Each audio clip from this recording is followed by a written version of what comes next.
Good evening, everybody. Welcome to the Pits of Motor Chaos. It's yours, Dave. I got online special guest, front engine Nitro Nostalgia Dragster driver Phil Ruskowski. Welcome to the show, Phil. Thank you.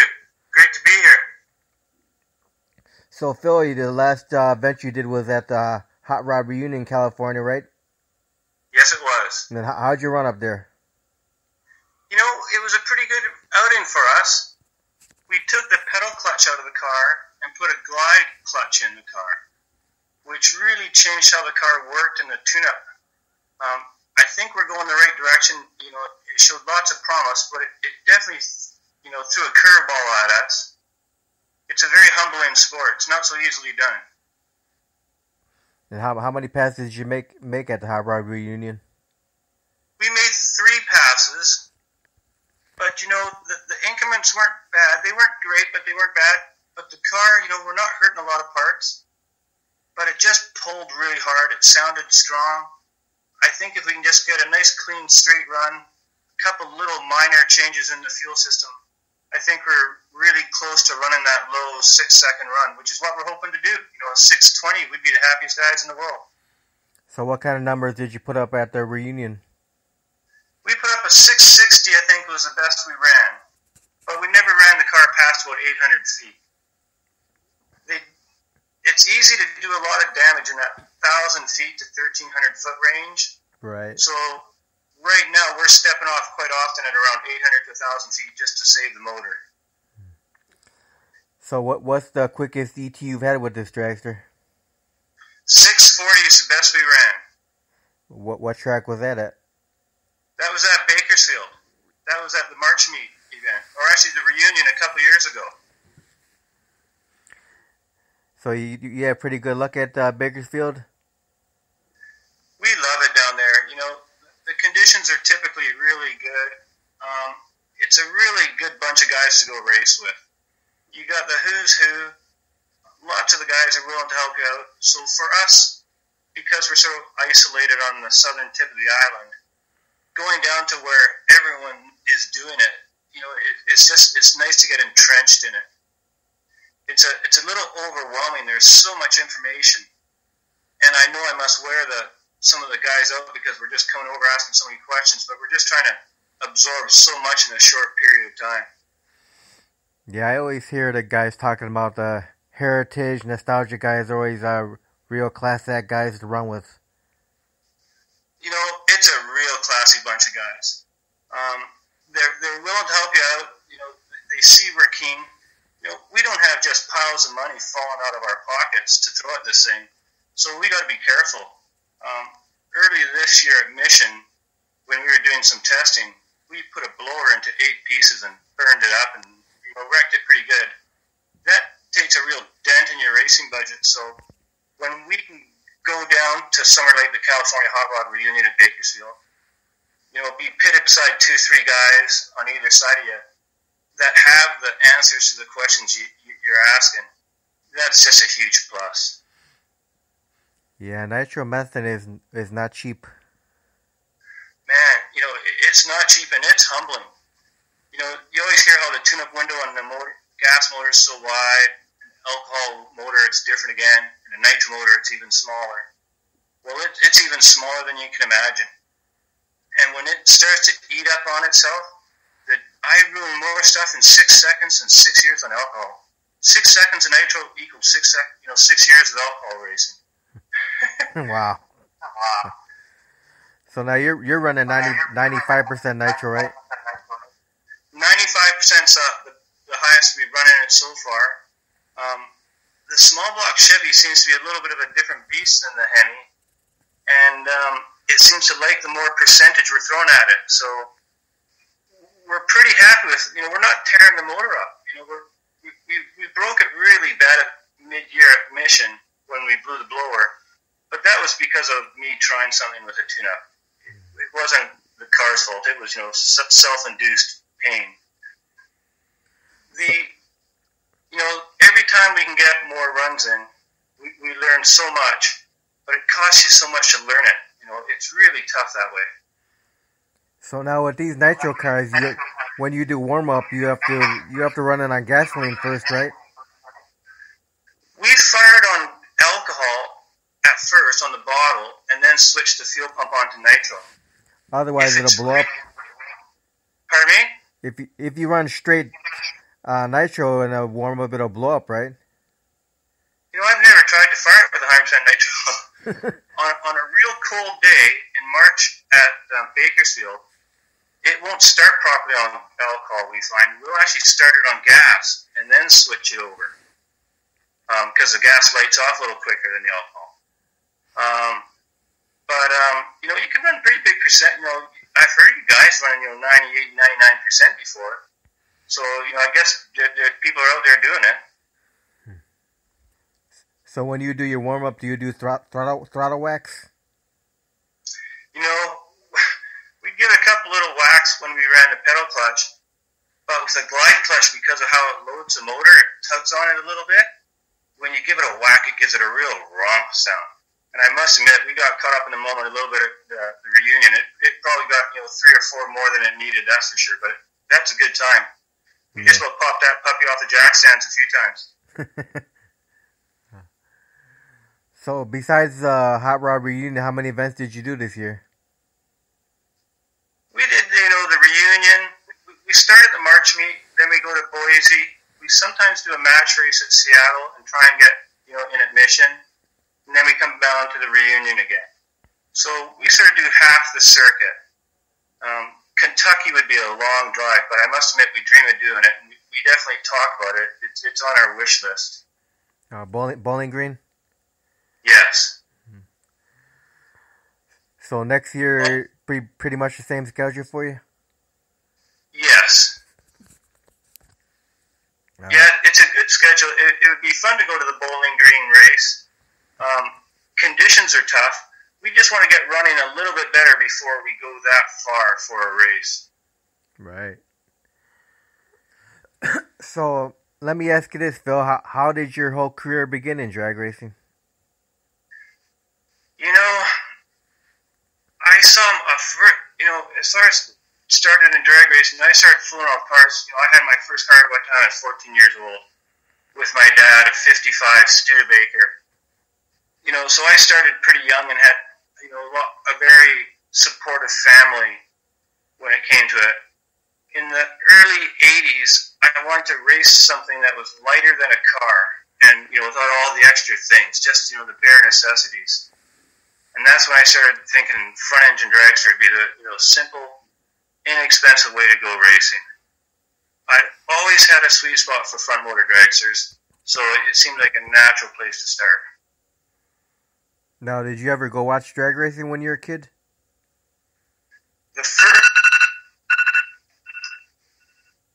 first drag race I saw was, I went to California in 1978. So I didn't see a drag race other than TV live. I've seen lots of stock car racing and things like that, sprint car racing, local stuff at the track on the island. But I'd never seen drag racing live. So, what year was your first time going to a drag race track? Well, 78 was the first year I saw it as a spectator, and 81, 84 went from spectator to going racing. What'd you start racing in? I started racing a 161-inch wheelbase front motor dragster. It had a carbureted big block Chevy on gas. Basically, stock L88 sort of spec motor. We thought it was, better than sliced bread. It was, for us, it was the most exciting thing to be around. So what was the fastest run time you'd had with that dragster? Oh, geez, I think the fastest, we got that car when we ran it on alcohol, I think we ran it, 750s, 730s, and then we put a 20% nitro load in it one time, and I think it went as quick as a 720 even. So what'd you end up selling that one? Yeah, I sold my early first car. Then I went to a longer wheelbase chassis with a small block.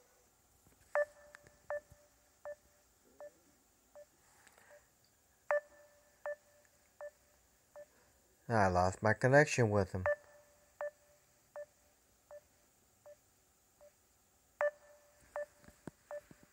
Index racing for front engine dragsters. Yeah. And we did that for quite a few years. Had great success with the small block Chev. We'd run 750s at 202 miles per hour, 203 miles per hour all day long, and we just had a ball. We raced up and down the coast with it. A lot of fun. Really bunch of good guys we were racing with at the time, and it was a great place to learn the ropes of racing. Then after that one, you got the current one, the Nitro one you have now? We got this car 2 years ago, I guess nearly 2.5, 3 years ago now.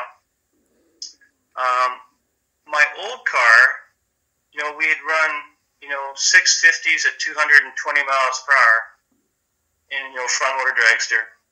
But I knew it was time to, make some changes.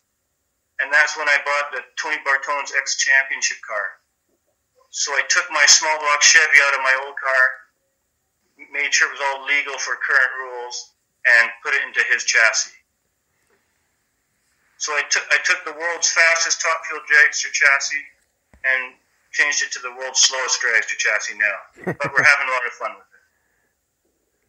it. Hey, that's all that counts. If you're having fun, that's all that counts. Well, that's what it's supposed to be all about. That I think we sometimes get caught up in the moment and forget about it. It's such a costly, time-consuming sport. But it is all supposed to be just for fun. Now, do you currently have any sponsors for your dragster? We get some great support. Trotac Marine is a company a friend of mine, Campbell Thompson, owns. They've helped us for years. Lucas Motor Oil, they've been a great support. Lordco Auto Parts is a local distributor of automotive parts. They support us. Autolite Spark Plugs has been a good helper. And a friend of ours that paints choppers more typically, Al at Whiplash Customs, he painted and flamed the dragster with the current paint job that's on it now. So we don't have any big corporate sponsors giving us semi-trigger trucks and big, thick checks, but we definitely get some help out, with taking the sting out of it, that's for sure. Right. So now, when you take the dragster out to the track, how many crew members do you have, and who are your crew members? We typically take 8 to 9 guys. We have quite a little entourage. It's a bunch of friends. We all have a task to take on, so we can do a good turnaround on the car. So we typically have a pretty good group. A lot of the guys I've raced with my whole lifetime. Well, who are the crew members? You want to talk about them? You want to name them? So if you start at the top of the list of crew members is Vicky Hall, my better half. She takes care of us at the track. I've got Campbell Thompson, lifelong friend. He mixes nitro, takes care of fluids, sometimes does cylinder head, does all our computer work. He sort of, does a lot of general things. Scott Tucker, another lifelong racing friend. He deals with the clutch and helps me run the truck and trailer back and forth to the racetracks. Gary Stossel, longtime friend. He does cylinder heads. We have Steve Martins, new friend of ours, known him quite a while now, though. He's taking care of the clutch. Steve Reed, friend of ours. He does the bottom end. We have Mike Rapas, takes care of all our cleaning detail and sort of a floater we have. And another friend of ours that comes to the track when he can is John Smith, and he sort of floats around and helps out and just lends a hand where he can. So I'm really lucky. I've got a great group of friends that I've been able to race with. We're able to sneak away from work, get it all done. It takes a lot of dedication to run one of these cars. So let me ask you this question, Phil. When you first got this Nitro Dragster, what was the experience like driving this dragster down the track for the first time for you? This car, this current new car, the first time down the track, it ran a 640 right out of the box. And it went straight as a dime and just right on a set of rails down the track. Perfect run. Couldn't have asked for anything better. But when it gets a little out of shape, boy, does it talk back. On a couple of our Q runs at the reunion, 150 feet out, it was, sort of talking back quite a bit and showing what happens when you start to shake and spin the tires in one of these things. The first time I saw the pipes light up, it was definitely an eye-opening experience. All right, now, what drag race drivers out there were inspirational to you to get into drag racing? For me, drag racing, on TV, I saw people like, Joe Amato, Eddie Hill. They're, big fans of mine. But local racers, guys like Phil Gill, who ran a car called Island Thunder, a fuel alter, they were big fans because, they were a few years older than us and doing the exhibition racing. And they were doing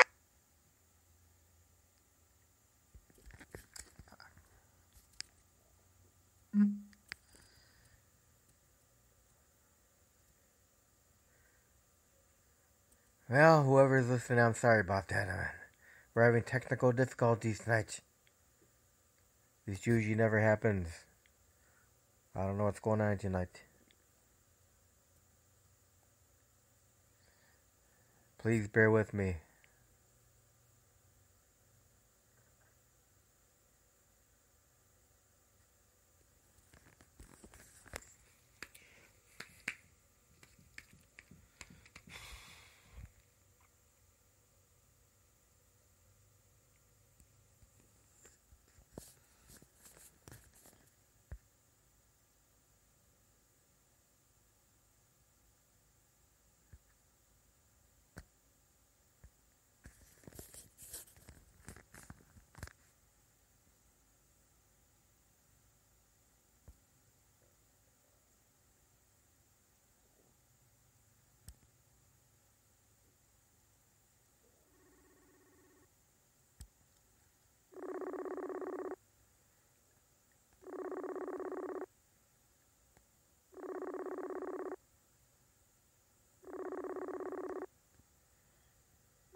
Are you there, Dave? Yeah, there you are.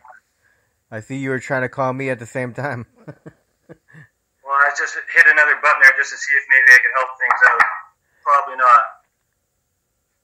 Now, we were talking about your inspirations now. Well, racing from geographically where we were, I wasn't going to the big tracks to, sort of get inspired for the big time show racers. So on TV, I saw guys like Eddie Hill. I remember when Joe Amato made the tall rear wing. I thought that was pretty exciting stuff. But there was some local guys running a fuel alter from the island named Phil Gill with the Island Thunder alter. And he was a very inspiring guy, very willing to show you the tricks of the trade to be a good match race exhibition car. So, he really was inspiring as I was younger and was very helpful as I, started doing it, and I got a chance to run with him and run against him. So, he was a really big help. There's some pretty good racers from the island. So there was lots of guys to get inspired by, that's for sure. All right, now, when you started drag racing, was your family involved? My very first race car, my dad wasn't a real big fan of it, but I got the early pictures to prove he was at the track helping us work on it. So I had support right from the minute go. When I was a kid, about 13, 14 years old, and building my first car with my dad, he made a deal with me that he'd match me dollar for dollar what I put into the car. So if I bought $50 worth of parts, he'd give me $50 towards it. So then I had $100. So I had a lot of support. Well, that's good. So it's good to have a lot of support. I lost him again.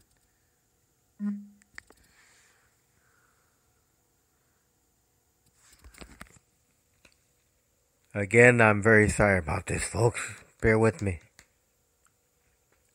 Very frustrating.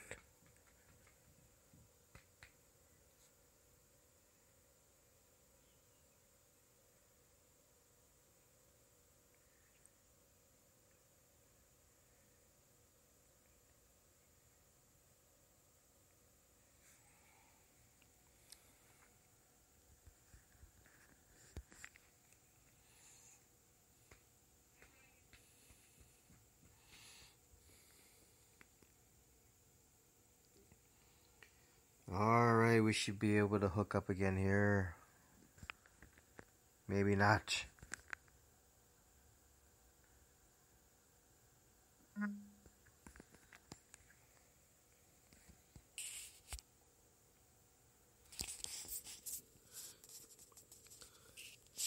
Yeah, I'm sorry, ladies and gentlemen. I think I'm just gonna reschedule this for another night. I'm having bad luck here. So anyway, if anyone's listening, sorry about the technical difficulties. We'll reschedule Phil for another night.